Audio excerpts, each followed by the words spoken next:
It wasn't always like this. There was a time when Clara and I were inseparable partners in every sense of the word. We met in our early 20s, two dreamers with nothing but ambition and each other.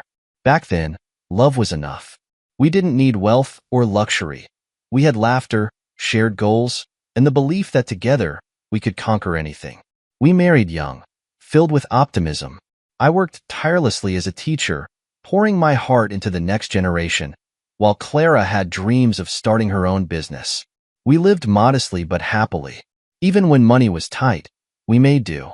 Friday nights were for cheap takeout and old movies, and Sunday mornings were for walks in the park, dreaming about the future we'd build. But as the years passed, something shifted. Clara started looking at the world differently. Or maybe she started looking at me differently. Her eyes lingered a little too long on the expensive cars that passed by or on the social media profiles of her more affluent friends. At first, it was subtle, offhand comments about how so-and-so just bought a bigger house or how another friend was vacationing in Europe. I brushed it off, assuming it was harmless envy. But it wasn't harmless. It grew. Slowly, then all at once. Our modest home, which once felt cozy and full of love, became a source of dissatisfaction for Clara. She started pointing out flaws, the peeling paint, the outdated kitchen, the small yard. "We deserve better," she'd say, her tone laced with frustration. "Don't you want more for us?" I did want more. Of course I did. But life had its own plans. A year ago, I was diagnosed with a terminal illness. It wasn't a death sentence, not immediately, but it changed everything. My energy waned, and my ability to work diminished. The bills piled up, and the dreams we'd once shared took a backseat to survival.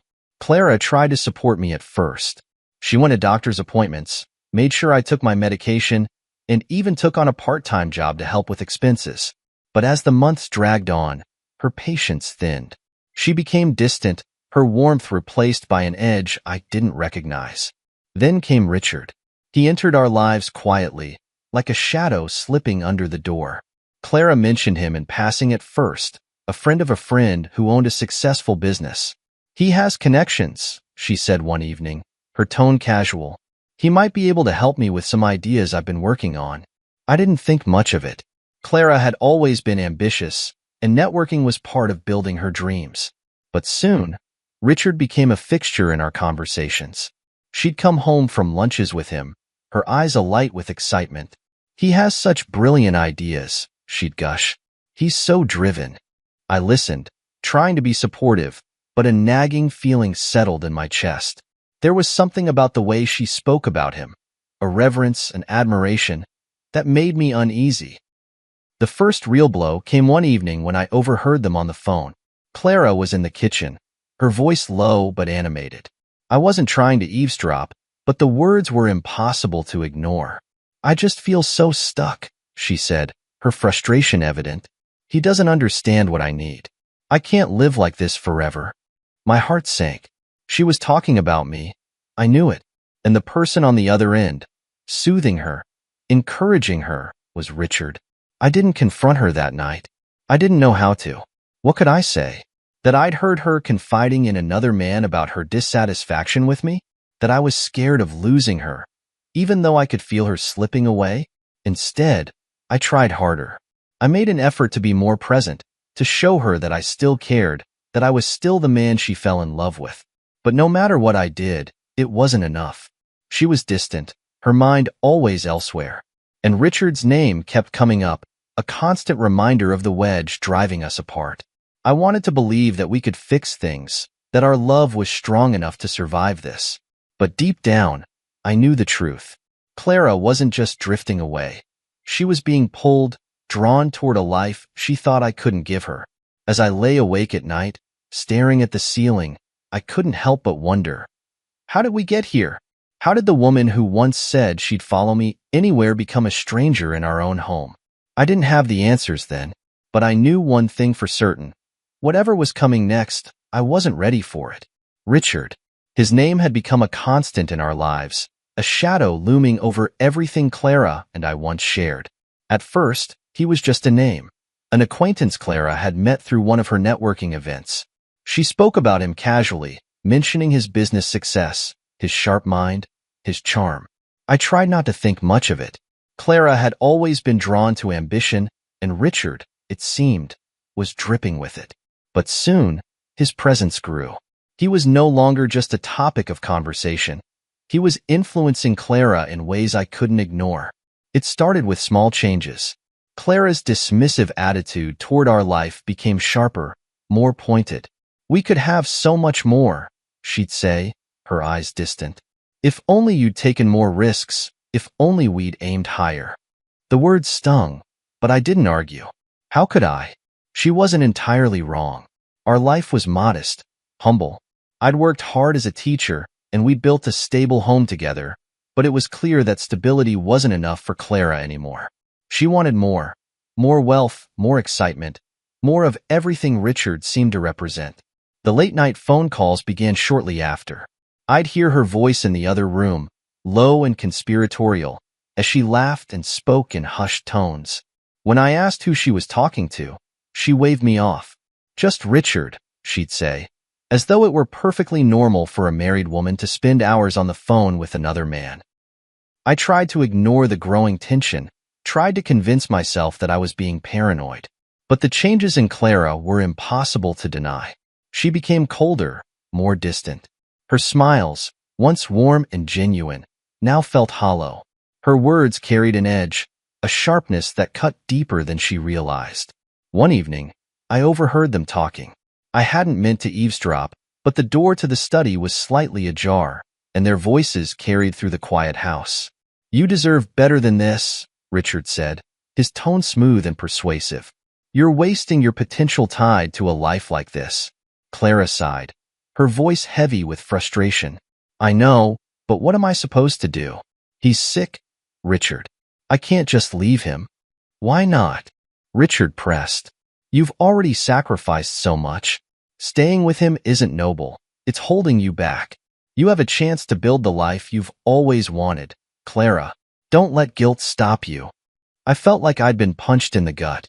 My wife, the woman I'd loved and trusted for years, was being swayed by a man who saw me as nothing more than an obstacle. And Clara, she wasn't even defending me.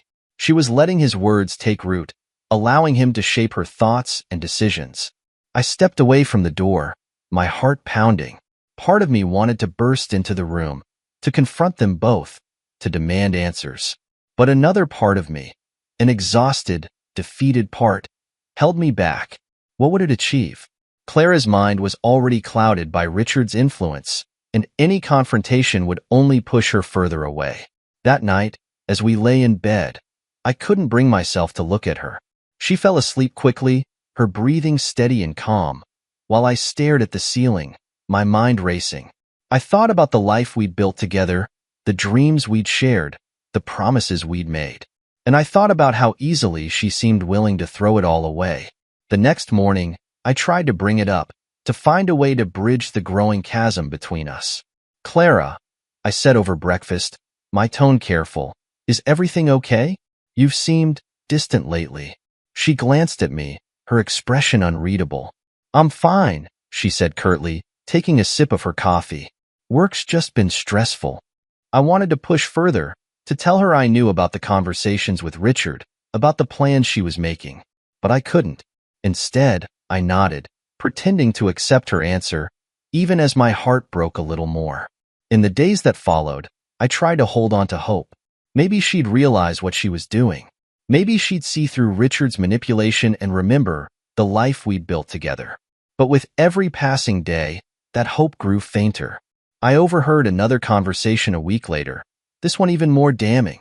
"I can't keep doing this," Clara said, her voice trembling. "I need to leave, but it's hard."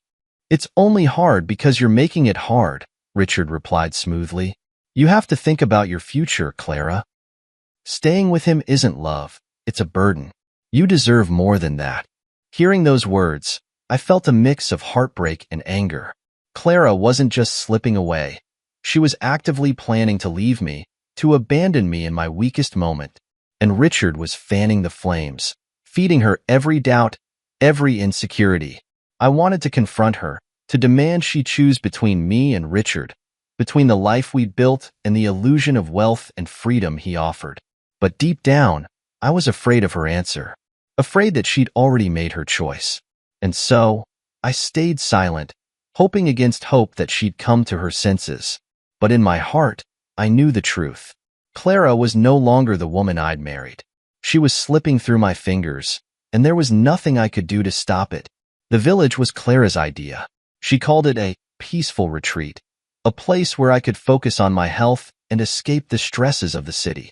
At first, I thought it was her way of showing care, a way of giving me comfort in my final days. But the truth was far darker. It started with her suggestions during our usual morning coffee. "You need somewhere quiet," she said one day, her tone sweet but distant. "The city isn't good for you anymore. The noise, the pollution, it's not helping." I hesitated. The idea of leaving the city, the life we'd built, unsettled me. "This is our home, Clara," I said carefully. "Everything we know is here." She smiled, but it didn't reach her eyes. "We can make a new home, somewhere peaceful. I've already looked into a place, a small village up north. It's perfect." Her insistence wore me down. Maybe she was right. Maybe a change of scenery would do me good. And, if I was honest with myself, I wanted to believe that this was her way of recommitting to us. A fresh start. So, I agreed. The move was quick, almost rushed. Clara handled all the arrangements, packing our belongings with a precision that felt clinical. She didn't leave room for sentimentality, brushing off my protests about leaving behind things that had defined our life together. The village was everything Clara had described: quiet, remote, and far removed from the chaos of the city. Our new house was modest but functional, with a small garden and a view of rolling hills. At first, I tried to see it as an opportunity, a chance to reconnect, to heal, to find peace. But Clara's true intentions became clear within days. She was distant, her demeanor cold and detached. She spent hours on the phone with Richard, her voice low but sharp. I pretended not to notice, hoping against hope that she'd come around, that she'd remember the man she once loved. Then came the moment I'll never forget. It was a sunny afternoon, the kind of day that made the village feel almost idyllic. I was sitting on the porch, soaking in the warmth, when Clara approached me. She was dressed impeccably, as though she were heading to a meeting or a party, not simply stepping out of the house. "I need to talk to you," she said, her tone brisk. I looked up at her, already feeling a knot form in my stomach. "What's wrong?" She sighed, as if the conversation was a burden she didn't want to carry. "This isn't working," she said bluntly. "I can't do this anymore." I blinked, stunned. "What are you talking about?" She folded her arms, her gaze cold. "This life, taking care of you, watching you deteriorate, it's too much. It's not fair to me." Her words cut deeper than any physical pain I'd ever endured. "Fair to you?" I said, my voice trembling. "What about me, Clara? I'm your husband. We vowed to be there for each other, in sickness and in health." She looked away, unable, or unwilling, to meet my gaze. "You don't understand. I need more than this. Richard, he's shown me what life could be like. I can't give that up." I stared at her, disbelief and heartbreak warring within me. "You're leaving me for him?" She didn't respond, but the silence was answer enough. "Clara," I said, my voice cracking, "please, don't do this. We can work through this. We can." She held up a hand, cutting me off. "It's for your own good," she said, her tone flat. "You'll be better off here in the village. People will look after you." Before I could respond, she turned and walked to the car. The sound of the engine starting was like a knife twisting in my chest. She didn't look back as she drove away, the dust from the road settling like a shroud over the life we'd shared. I sat there for what felt like hours, unable to move, unable to process what had just happened. The woman I'd built my life with had abandoned me, leaving me to fend for myself in a place I barely knew. That night, as I lay in the unfamiliar bed, I replayed her words over and over. "It's for your own good." What a lie. She'd left because she couldn't handle the weight of her own vows, because she wanted a life I could no longer give her. But as the days passed, something inside me shifted. The despair that threatened to consume me was slowly replaced by something else: determination. If Clara thought I was going to wither away in this village, she was wrong. I wasn't done yet. Not by a long shot. The first few days after Clara left were the hardest. I sat in that small house, staring at the walls, replaying her words over and over. "It's for your own good." The sentence echoed in my mind like a cruel joke. Every corner of the house reminded me of her, of what we had and what I had lost. I felt hollow, as if her betrayal had scooped out the core of who I was. The illness I was battling had already sapped much of my strength, but the emotional toll of her abandonment was almost worse. For the first time in my life, I felt completely, utterly alone. The village was quiet, eerily so. At night, the silence pressed down on me, amplifying every creak and groan of the old house. I slept fitfully, waking up to shadows that felt darker than they had any right to be. During the day, I forced myself to do small things: sweeping the porch, tidying the sparse furniture, cooking simple meals. It wasn't much, but it gave me a sense of purpose, a reason to keep moving. The villagers were my saving grace. At first, they kept their distance, curious but cautious about the stranger in their midst. But one by one, they began to reach out. A kind woman named Mary was the first. She knocked on my door one morning, a basket of freshly baked bread in her hands. "You look like you could use a decent meal," she said with a warm smile. Her kindness was a lifeline.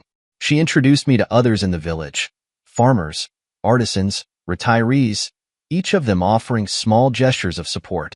A bag of vegetables left on my doorstep. A helping hand when my roof sprang a leak during a rainstorm. Slowly, these strangers became my community, their generosity helping to fill the void Clara had left behind. As the days turned into weeks, I began to see the village in a new light. What once felt like a prison started to feel like an opportunity. The land around the house was fertile, untouched, and I decided to put it to use. Mary introduced me to her brother, John, who taught me the basics of farming. "Start small," he said, handing me a bag of seeds. "The land will provide if you treat it right."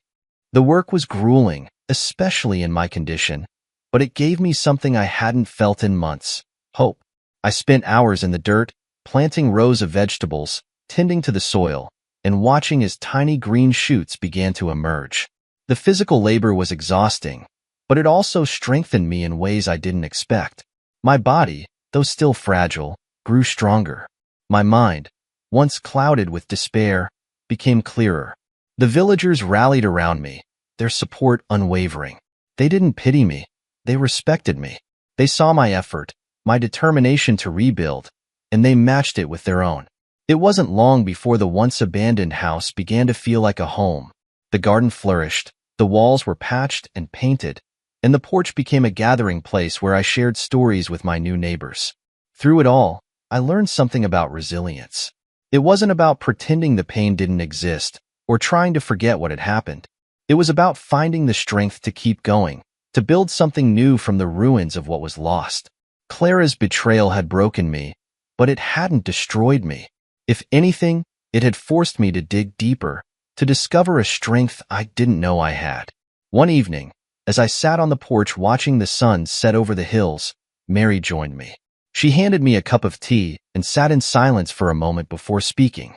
"You've come a long way," she said softly. "When you first arrived, I wasn't sure you'd make it." I chuckled, shaking my head. "Neither was I." "But you did," she said, her gaze steady. "And you've made this place better for it. The villagers see it. We see you." Her words stayed with me long after she left. For the first time in months, I felt a sense of belonging, a sense of purpose. Clara may have abandoned me, but the villagers had embraced me. They'd given me a second chance, and I wasn't going to waste it. That night, as I lay in bed, I thought about the journey that had brought me here. The pain, the heartbreak, the loneliness. It had all led to this moment. I wasn't healed, not completely. There were still scars, both physical and emotional, that would take time to mend. But I was alive. I was moving forward. And for the first time in a long time, I felt like I had something to live for. Clara's new life, I imagined, was everything she had always dreamed of, or at least, everything she thought she wanted. She had traded our modest home and quiet life for the glittering promises Richard dangled in front of her. Luxury, wealth, freedom. From what I heard through the occasional whispers of mutual acquaintances, she and Richard were living it up. Lavish dinners at exclusive restaurants, weekends at five-star resorts, designer clothes that matched the image she had always craved. I could almost picture her, smiling at Richard's side, soaking in the admiration of those around her. But deep down, I knew the truth. Appearances could be deceiving. Richard's charm, the very thing that had lured Clara away, was a weapon he wielded with precision. He wasn't just persuasive, he was controlling. I had seen it in his eyes, heard it in his voice during the conversations I'd overheard. He thrived on power, on bending people to his will. And Clara, blinded by her ambition, had walked right into his trap. The first cracks in their perfect facade were subtle. Clara's messages to mutual friends became less frequent, her once vibrant social media posts dwindling to the occasional carefully curated photo. When she did speak to those who knew her, her words were clipped, her tone defensive. "She's living the life," one acquaintance told me when they stopped by the village. "But she doesn't seem happy." Of course she didn't. Richard's promises, like his charm, were hollow. He had given her the life she thought she wanted, but at a cost she hadn't anticipated. His control over her was suffocating. Every decision she made, every move she took, had to align with his vision of their perfect life. The freedom she had sought by leaving me had become another form of captivity. I imagined her sitting in their grand home, surrounded by everything she had once yearned for, but feeling emptier than ever. Pride, I knew, would keep her from reaching out. Clara had always been stubborn, unwilling to admit when she was wrong. She would convince herself that she had made the right choice, that the inheritance she was expecting from me would eventually make it all worthwhile. The thought of her waiting for my demise, banking on the idea that she could swoop in and claim what was hers, might have made me laugh if it weren't so tragic.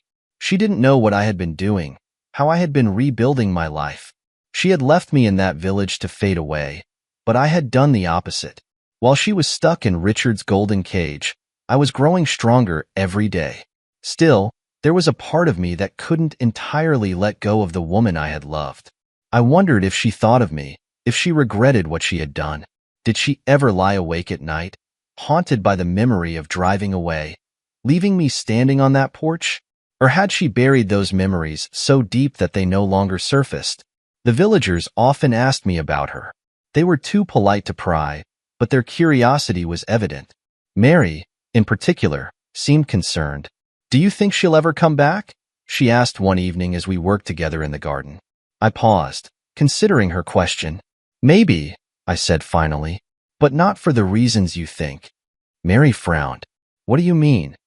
"She left because she wanted more," I explained.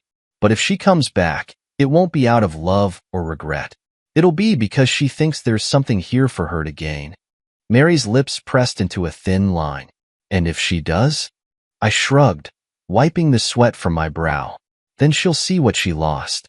The days in the village passed quickly, filled with work, laughter, and the kind of simple joy that money couldn't buy. I thought less and less about Clara as time went on, her absence becoming less of a wound and more of a scar, visible but no longer painful. But every now and then, I would hear her voice in my mind, see her face in my dreams. The memories were bittersweet, a reminder of what we had shared and what she had chosen to leave behind. As the weeks turned into months, I found myself wondering less about Clara's new life and more about my own. I wasn't just surviving anymore. I was thriving. The farm was flourishing. The house was nearly unrecognizable from the state it had been in when Clara left, and the villagers had become my family. Clara, I realized, was no longer the center of my story. She had chosen her path, and I had chosen mine. And while her life may have been filled with wealth and luxury, mine was filled with something far more valuable: peace. The farm became my sanctuary, a symbol of everything I had fought to rebuild. What had once been a barren piece of land was now thriving with rows of vegetables, fruit trees, and a small herb garden. The villagers often marveled at the transformation, their encouragement fueling my determination. I may not have been the strongest or healthiest man, but I was proving to myself and to everyone else that I was far from finished. Mary had been instrumental in guiding me. Her knowledge of the land and her unwavering support gave me the confidence to try things I never thought I could. She taught me how to rotate crops, how to read the soil, and even how to barter at the local market. With her help, I turned a small plot of dirt into a source of pride and sustenance. One day, John, her brother, surprised me with a gift. It was a weathered but sturdy plow. "You've earned this," he said, patting me on the back, "and you're going to need it with the way your land is expanding." I chuckled, shaking my head. I never thought I'd be a farmer. "Well, you're a damn good one," he replied with a grin. "This place is unrecognizable." He wasn't wrong. The house, once falling apart, now stood proud with fresh paint, a repaired roof, and a garden that burst with color. The porch, where I spent most evenings, had become a gathering spot for neighbors who stopped by to share stories and laughter. It wasn't just a house anymore. It was a home. My health, though still fragile, had improved. The physical labor of farming had strengthened my body, while the companionship of the villagers had lifted my spirit. I no longer felt like a man waiting for the end. I felt alive, with a purpose that extended beyond myself. One evening, as the sun dipped below the horizon, painting the sky in shades of orange and pink, I stood at the edge of my property, surveying the work I had done. Mary joined me, carrying a basket of freshly picked tomatoes. "You've built something incredible here," she said, handing me the basket. "I didn't do it alone," I replied, glancing at her with gratitude. "I couldn't have." She smiled, her eyes warm. "Maybe, but you chose to stay. You chose to fight." Her words stayed with me long after she left. She was right. I had chosen this life. Clara's betrayal, as painful as it had been, had forced me to confront my own resilience. I could have given up, let the illness and heartbreak consume me.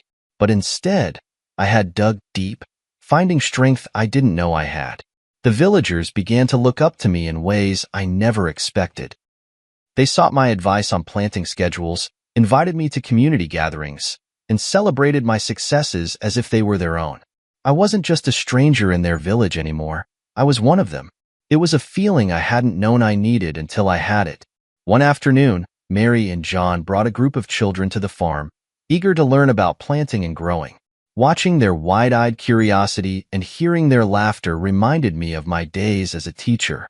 I found myself explaining things with the same passion I used to have in the classroom, and for the first time in years, I felt that spark again.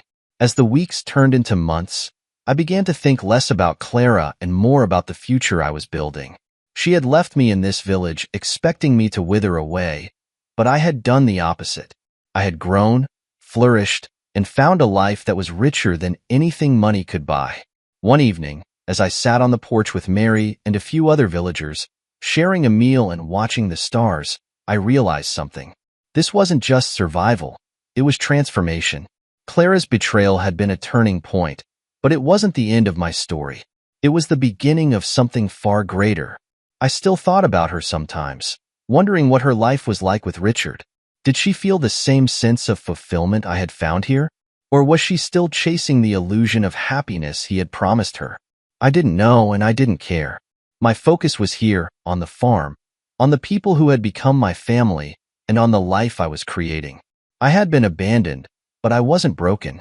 I had found strength in the soil, purpose in the work, and joy in the connections I had made. Clara may have left me, but she hadn't defeated me. As I watched the stars that night, surrounded by laughter and warmth, I felt a deep sense of peace. The life I was building wasn't the one I had planned, but it was one I could be proud of. And that was enough. A year passed like a quiet breeze, steady and sure, carrying with it the pain of betrayal and replacing it with something I hadn't expected: peace. Life in the village had become my new normal, a rhythm I no longer resisted but embraced wholeheartedly. The farm flourished, the house was now a warm and inviting space, and the villagers had become my extended family. Every day felt like a small victory. My health, while still fragile, had stabilized. The work kept me grounded, and the friendships I'd built filled the void Clara's departure had left. I no longer spent sleepless nights haunted by her absence or by the life we once shared. Instead, I focused on the here and now, the people who surrounded me and the purpose I had found. The nights in the village were my favorite. I'd sit on the porch, watching the stars, feeling the cool breeze against my skin. Sometimes, Mary or John would join me, sharing stories or simply sitting in companionable silence. Other times, I'd find myself alone, reflecting on how far I'd come. I'd be lying if I said Clara never crossed my mind. There were moments, fleeting but sharp, when memories of her would resurface. I wondered if she was happy, if she had found the life she thought she deserved. But those thoughts no longer held the power to hurt me. They were like shadows, present but insubstantial. Over time, I began to prepare for the possibility of her return. Deep down, I knew it was inevitable. Clara's pride might have kept her away for a while, but her greed would eventually bring her back. She believed she was entitled to the inheritance, to whatever I had left behind. She had no idea that what she abandoned had grown into something far greater than she could have imagined. I spent months gathering evidence of her betrayal, not out of spite, but as a way to protect what I had built. Old messages, bank statements, and even a recording of the conversation I had overheard between her and Richard. It was all there, a testament to her choices. The villagers, too, were witnesses to her abandonment. Their support was unwavering, their loyalty a constant reminder that I was no longer alone. I rewrote my will during this time, ensuring that Clara would receive nothing. It wasn't about revenge, it was about justice. She had made her choices, and I had made mine. The life I had rebuilt was mine to protect, and I wasn't going to let her destroy it. One evening, as I was finishing up work on the farm, Mary joined me, her arms filled with fresh herbs. "You've been quiet lately," she said, placing the bundle on the table. "Just thinking," I replied, wiping my hands on a cloth. "About what's next?" She tilted her head, studying me. "You mean Clara?" I nodded. "She'll come back. It's only a matter of time," Mary sighed, pulling up a chair. "And when she does, I'll be ready," I said firmly. "She left me here to die, but I've built something stronger than she could ever take away. When she sees what I've become, it'll be her loss, not mine." Mary reached across the table, placing a hand on mine. "You've come a long way," she said softly. "No matter what happens, you have us. You have a family here." Her words stayed with me long after she left. The life I had rebuilt wasn't just about survival. It was about thriving, about finding meaning and connection in a place I never expected. Clara's return, whenever it happened, wouldn't change that. She was a chapter in my story, not the whole book. As the year came to a close, I felt a quiet confidence settle over me. The anger and pain that had once consumed me were gone, replaced by a sense of purpose and peace. Clara might have broken my heart, but she hadn't broken me. I was stronger now, ready for whatever came next. And when she did return, she wouldn't find the man she left behind. She'd find someone who had risen from the ashes, someone who had built a life she could never touch. Clara's return was as dramatic as I had imagined. It had been over a year since she had driven away, leaving me in the village to fend for myself. In her mind, she had left me to rot, assuming that time, illness, and isolation would do the rest. But when her sleek car rolled into the village that sunny afternoon, the only thing decaying was the illusion she had carefully constructed for herself. I was in the garden when I saw the car approach. The villagers had noticed it too, their quiet murmurs rippling through the marketplace as Clara stepped out. She was dressed impeccably, her heels clicking against the dirt road, a designer handbag dangling from her arm. Her confidence was palpable, at least, until she saw me. I had deliberately stayed in plain view, knowing that the sight of me would be the first shock. I was healthier than when she'd left, my frame no longer gaunt and my posture steady. My hands were dirty from a morning of work, but my gaze was clear, unwavering. The sight of her, however, made my chest tighten, not from longing, but from a strange mixture of pity and vindication. "Hello, Clara," I said, my voice calm. She froze, her mouth slightly agape. "You look well," she said finally, though her tone betrayed her confusion. This wasn't the man she had abandoned. This wasn't the broken, dying figure she had left behind. I replied simply, turning back to my work. What brings you here? She faltered for a moment, her confidence cracking. I wanted to check on you, she said, her words rehearsed but unconvincing. It's been a while, and I thought you might need help.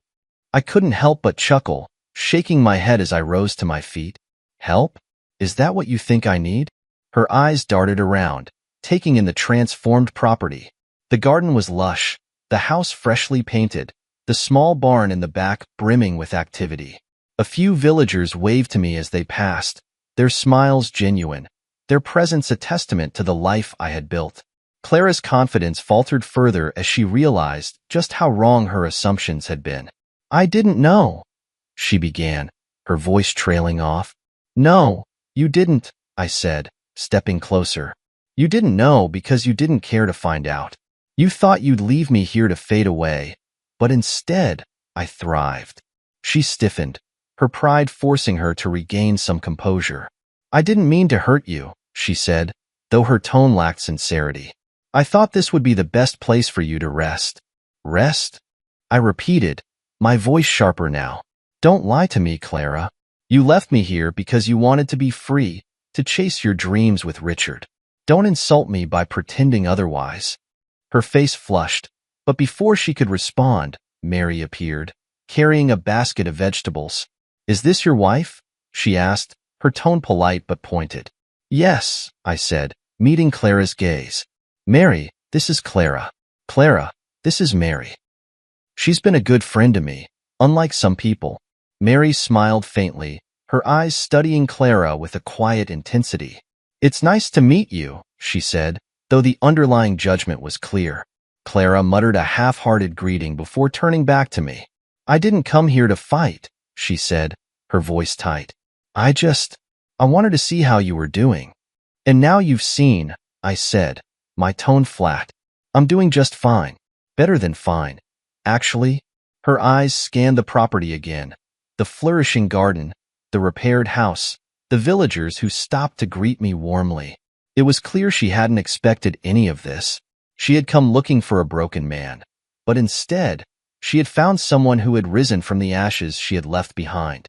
The villagers began to gather, their curiosity piqued by the sight of Clara. Some of them nodded to her politely, others whispered among themselves, their disapproval evident. Clara's confidence was crumbling under their watchful eyes. I'm glad you're doing well, she said finally, though her voice was strained. But I think we need to talk, privately. There's nothing to discuss, I replied firmly. You made your choices, Clara. You left, and I've moved on. Her face fell, her carefully crafted facade beginning to crack. I didn't mean for it to end like this. And yet, it did, I said, my voice steady.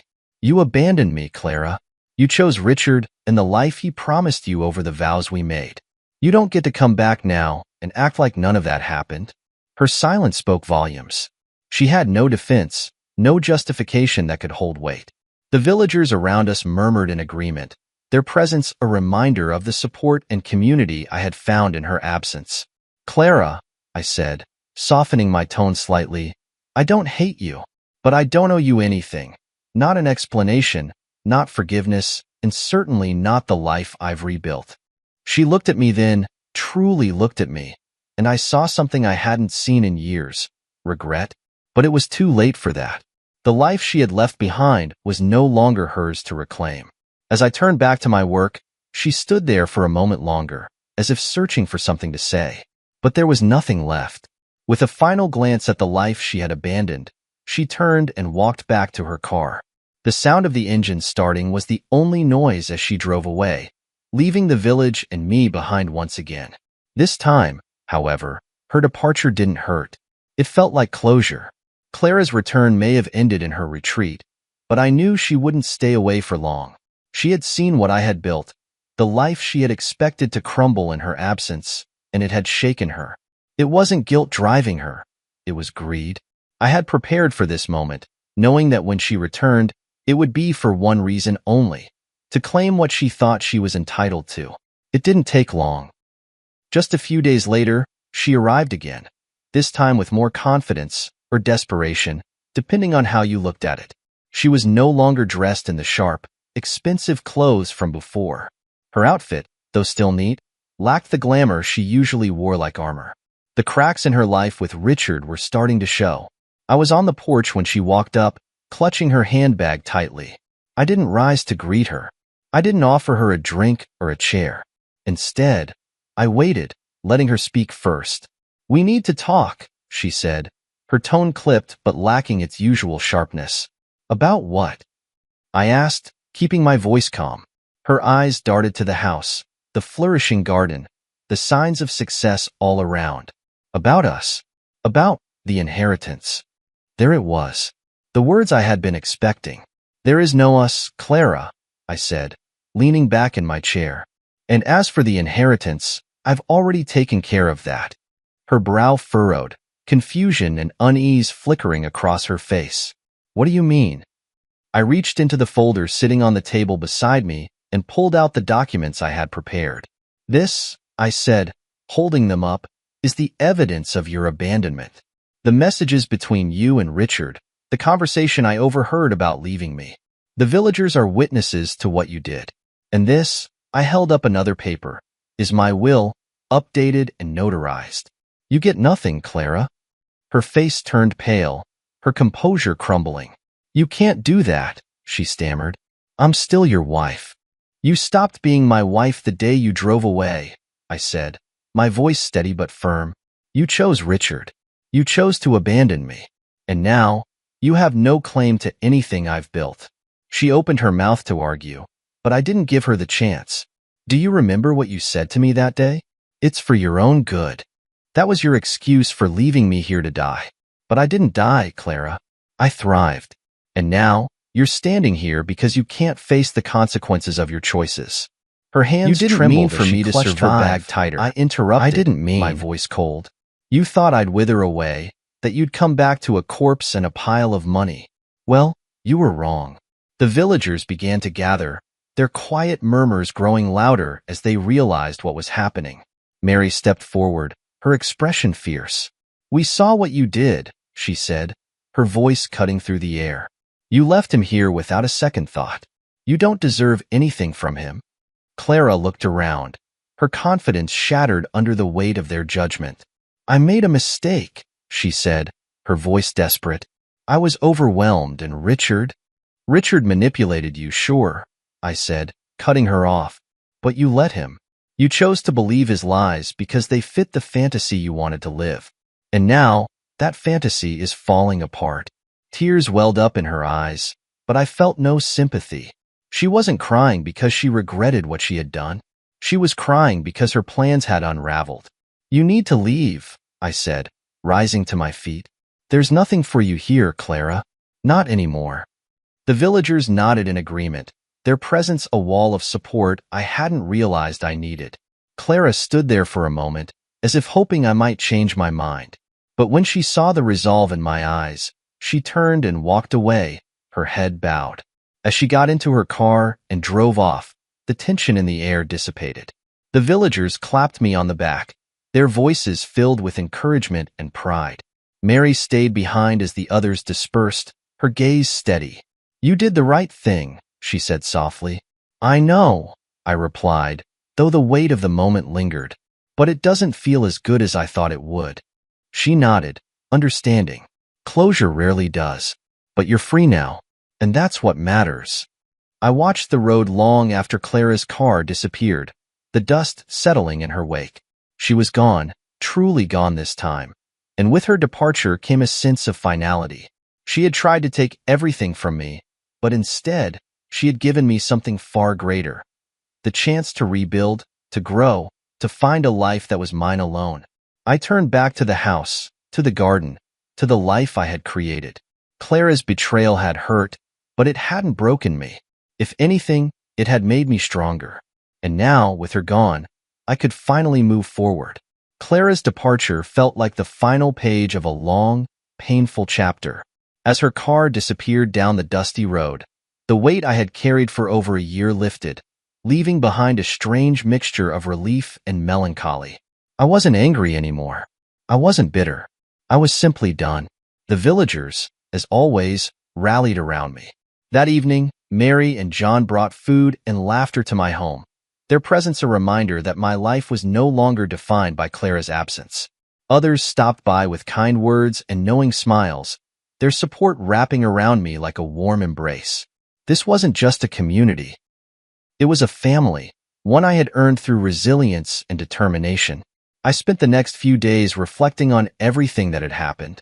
Clara's betrayal had nearly destroyed me, but it had also forced me to confront my own strength. When she left, I thought my life was over. Now, I realized it was just beginning. The farm, the house, the friendships I had built.